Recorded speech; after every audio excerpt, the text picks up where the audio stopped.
Pat Phelan's epic demise.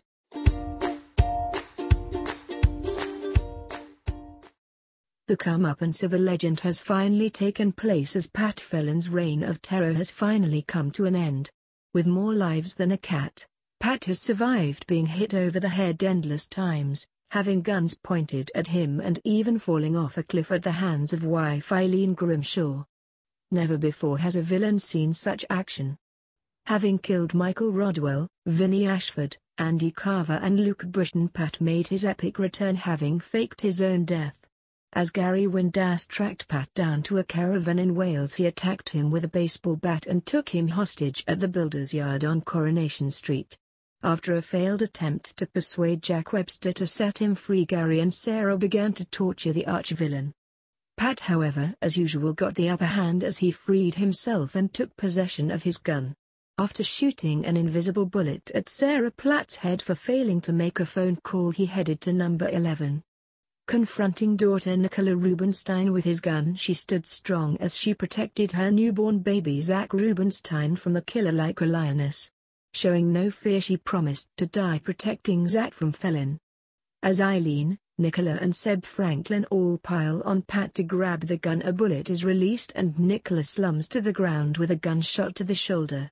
In a rare moment of compassion, Pat leaves baby Zach behind with an unconscious Eileen and Seb as he carries a dying Nicola to the bistro for help, trailing her blood all the way down the aisle.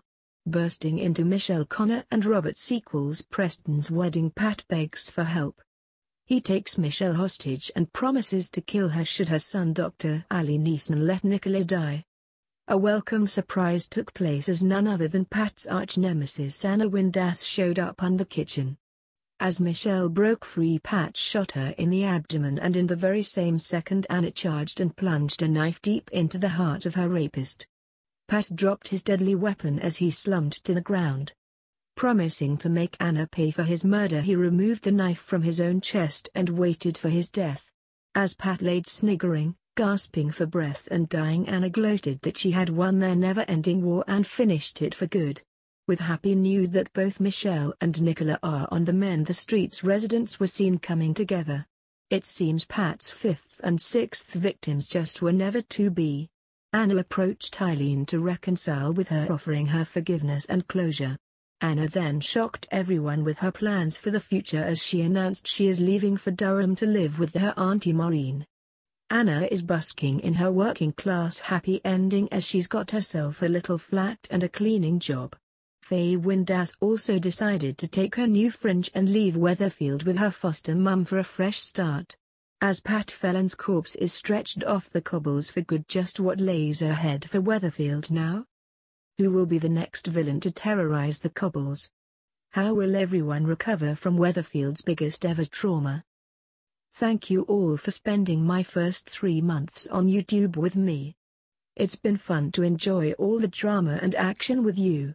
SoapBuster has now reached over 80 subscribers and over 40,000 views. Thank you for helping to build this incredible channel I love.